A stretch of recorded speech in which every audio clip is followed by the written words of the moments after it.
Good evening and thank you for joining us. I'm Michael Njenga. This is Metro Business Cafe.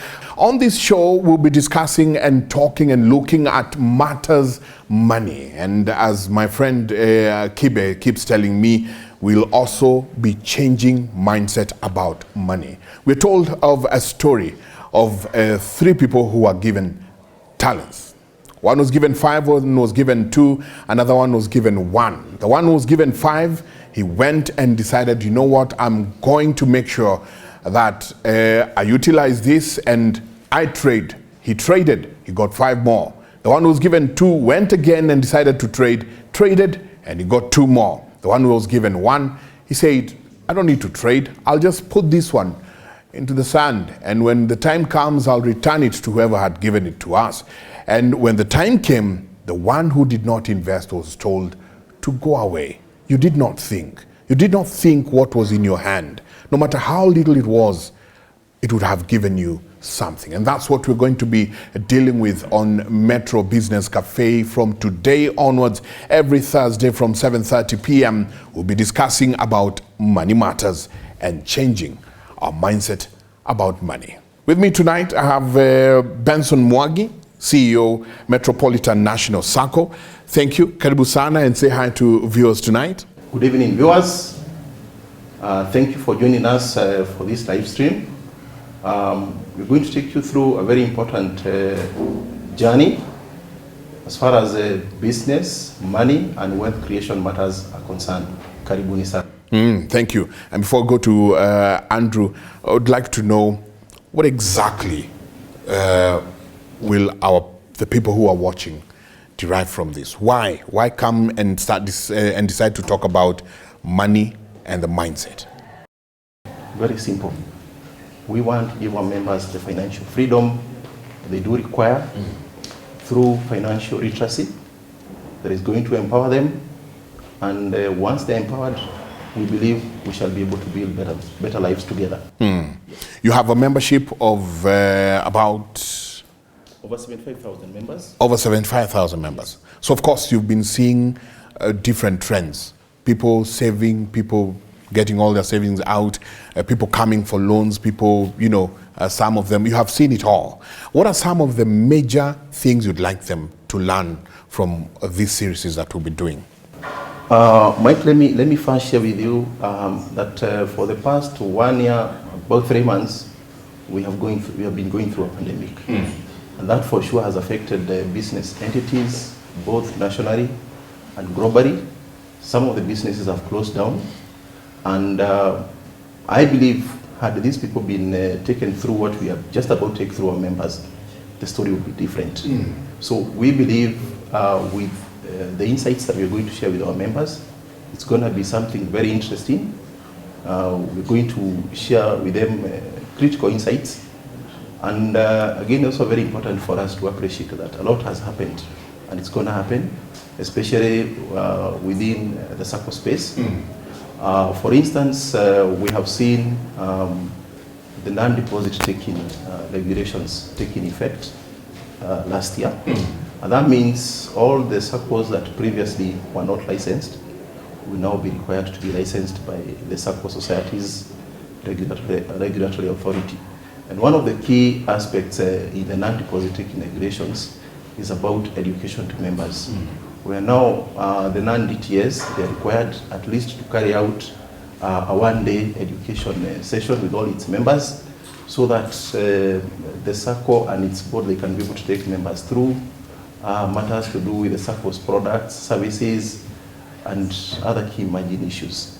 So likewise, I believe even if it's not provided in the regulations that govern us as the deposit-taking Saccos, soon the regulations will be amended. And that means that it will also be a requirement for us to make sure that we also take through our members through a similar education forum. Yes, we have conducted them in the past, but this time around it becomes a requirement that it must be conducted. The other thing that I would also like to point out is the fact that now with the pandemic, a lot has changed. On a positive note, the pandemic, despite the challenges that we have witnessed, the pandemic has equally created opportunities, and that calls for creativity, for innovativeness, And in the process, we can see that institutions have now adopted better, more efficient ways and effective ways of doing business that are even less expensive. And for this reason, we have also decided that let us be the first Sacco in this country to roll out such an education forum where we're going to make sure that it's going to be very interactive. And we'll be doing this today and for the next 9 weeks as we take through our members the important lessons that we ourselves have learned, and we would like to do the same to be shared with them. And we also be very keen to focus on our youth.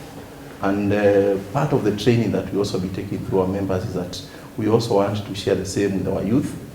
We have the middle youth, those ones that are in high school, campus, and we also want to, we want to start nurturing them and also make sure that we inculcate that culture of savings at their very tender age. So we have a very big. So it's a wide range of topics and things that we'll go through, and we actually will come back and discuss about our youth in this country, our young people in this country, the saving trends. What do they think about money? When do I start as a father to teach my children about money and what money is and how to handle it? Remember, if you're watching us from home, you can talk to us. Our SMS line is 0790 000 333. Is 0790 000 333 is our SMS line. If you have any question, we will be glad to hear from you. Tell us what you think and what you'd like to hear. Andrew Kibe is Dreamers Club Africa founder. Thank you very much for joining us this evening. Say jambo to the viewers. Good evening, all viewers. It's a pleasure being here, and I look forward to sharing my found knowledge, especially tackling the main problem that keeps most of us in the kind of crisis of financials it brings to you, and that's the mindset. Let's dive right into it. When we're talking, you keep telling me about mindset. You keep talking about for you to have money, you have to change your mindset. For you to increase what you have to change your mindset. Kibe, when you talk about mindset, what are we talking about? Money and the mindset. Okay. So, for starters, let me just take you through a research that we conducted as Dreamers Club Africa. They say numbers don't lie. Actually, data has become more valuable than oil recently. So it just goes to speak at how powerful data really is.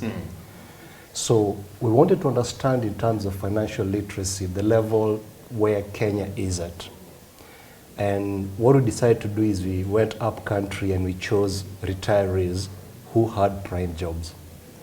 And after conducting the research, we were quite surprised to find that over 95% of them were heavily relying on pensions or upkeep from their loved ones.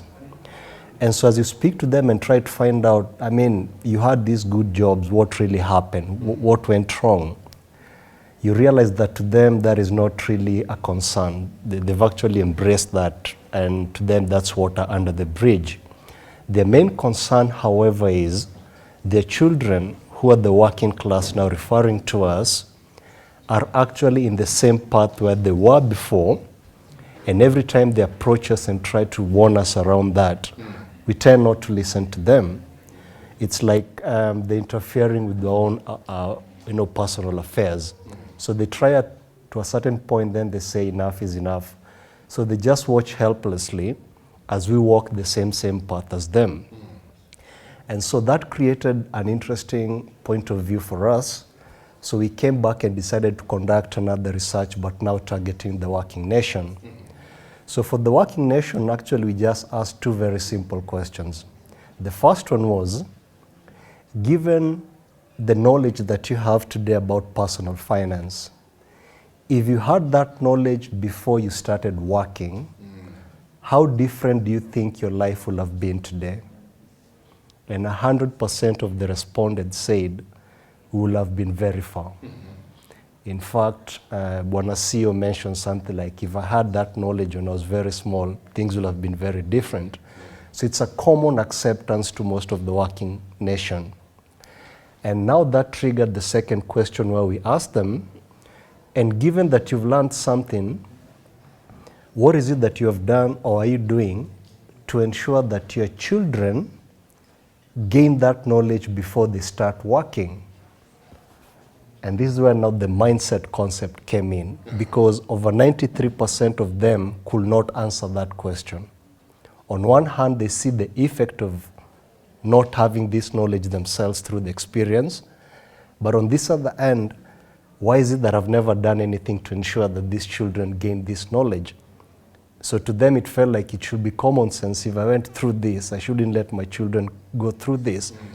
So why am I not being able to answer this question I've been asked? And some will actually tell us things like, that's why we take them to school, and you shoot back and ask them, but you also went to school. How come you didn't have that knowledge? And so we picked all this feedback that came around, and we did quite a number of research, and we actually realized the main problem was not even the physical amount or lack of physical amount of money. It was all about a psychology that is passed on down generations. And it all starts by this belief that introducing children to money is wrong, for whatever reason. And what happens, because it's something that has been passed on down generation for many years, we tend to accept it to be the truth because we found it to be that way. So I'd like to give you a simple example. A child who's between 0 to 7 years, they learn through observing. That's how they're created, through the subconscious. So I'm going to take you through that in a while. But for now, just understand that between 0 and 7 years, children learn through observing. Their conscious mind is not awakened. It's still the subconscious. So it's like a program being downloaded. So anything they observe, they get it so fast. And that's why you hear people say, it's not what you tell your children. It's what they see you do. Okay? So let's now pick the subject of money. So this is a period of 0 to 7? 7 years. Okay. Correct. So let's think about how we raise our children. Now, an average family in Kenya will have that mindset that it's wrong. So a parent, without realizing, he'll just say, no, children should not be taught about this. But the same parent is going to pick that child and take them to the shop, to the supermarket. And these children, what are they going to observe? They'll see you picking things from the shelves, then going to your wallet and paying. Now, what are they observing? There's a lesson we're teaching our children through that action. And what we're teaching them is the subject called spending. So what the children start associating money with from when they're very young, by virtue of us parents saying that they shouldn't be taught anything, by default, we start raising children to be consumers. Because every visit to the shop is a lesson. And that actually is furthered by things like, television adverts, consume, TV, radio adverts, billboards. So our children are raised with a society that bombards only one message when it comes to the topic of money, and that's spending. So the moment they get to the age of 7, where now the foundation is quite deep, and the important thing to understand about the mindset is every experience that is repeated is like adding another layer to solidify what was already there. So imagine the number of times you've taken your child to the shops for 7 years. So you're just building up that. And all I'm teaching them is spend. So I'm putting up layers of spend. So that's the foundation we keep for our children. Now when they get to the age of teenage, where now celebrities come in, the celebrities show them what to spend on. So big cars, fancy houses, all that. Now, the first few years, money is for spending. Later, what to spend on. Again, the subconscious in the mind starts speaking. When I get money, this is what I want to buy. When I get money, I'll buy a nice car. This is what. There's nowhere we take them through what the celebrities had to go through to attain that. To make that money. Exactly. So our children cannot appreciate the process. And that's why when you get to the age of about 18, you can see how they behave. Everyone is trying to find ways of making money quickly. And once they get it, they're very specific on the things they want to do. It's material things, because that's what we've exposed them throughout the years. Now, once they get to the, the youth part, we start blaming them. Look at these youths, life is tough, they don't know this, they should be investing. Where were they supposed to learn this from? At home, we don't teach them, our schools don't teach these things. So we've left them in a society that has basically done that work for us. So that's where the mindset comes in. Now, by the time being you're around, you've gone to university or college and you're getting your first job, when the bank comes to you and tells you, you qualify for some unsecured loan, it's like manna from heaven. Yes. This is what we've been waiting for, okay? There's nowhere you've been taught anything to do with borrowing. So you don't know there's a difference between what we call good borrowing and bad borrowing. The only thing you know is just spending. And here's someone who's coming to tell you, here's money. So what do you naturally expect? They'll take the money, and so many of us have fallen victim into that. Our first job where we started working, the first thing we got the loan, we quickly went to buy a car. Right? So the mindset, we realize that's where the problem starts. And that's why you see we have the retirees who are complaining about the working nation. And when you come to the working nation, they're blind to the fact of how we are damaging the young ones as they're growing. So there needs to be an overhaul, starting from the younger age, and we ensure that we start now teaching these things going up. If we do that, then we're exposing these children to other subjects of money. When we started, Mike, you've talked about the three people. The one who's given 5, the other one 2, you get? Yeah. What you're alluding to is investments, all right? Now, where do we expose our children to investments given how our society currently is? There's nowhere. So how are they supposed to learn these things? And it's quite interesting, because if you look even at how adults approach it, I've realized that I've really messed up in my past, so it's time for me to make a change. So what do? They enroll for a 1 or 2 day course. So you've actually built up this, foundation of consumption for all these years, and then you expect that you're going to go for 2 days course, and you're going to overturn this. And do 40 years of spend. Exactly. So even the ones who are teaching them, that's why this program for Metropolitan National Sacco is very important. It's because they understood the value of tackling the mind first. Because the starting point should be, how do you reprogram the subconscious first? Okay? And with time, I'm going to explain how it works by the board so that the viewers can actually see the impact of that. So it takes time for you to actually reprogram that mind. But the problem is, when you're starting, you're going to reach somewhere and you feel this thing is not working. So you give up. You give up because you're not aware of this monster behind you that was programmed in you. So at Dreamers Club Africa, we teach these things from 5 years old. And I can tell you for a fact that the wonders we are seeing with them, because we are programming them very right from the word go. The results are just mind-blowing. And that's why you keep hearing me. Mindset. And I want to come in here, and Benson, and ask, you have so many people coming in, all ages, saying we want to save. But at least by the time the regulator is saying, hey, look, let's take a pause. Let's make sure that we train all our members on matters money. It means there's a certain trend that you're seeing going on. A trend where somebody saves because they want to spend in their old age. They're not saving because they want to grow on any other thing. So you save. Then the day I retire, withdraw everything and spend before I die.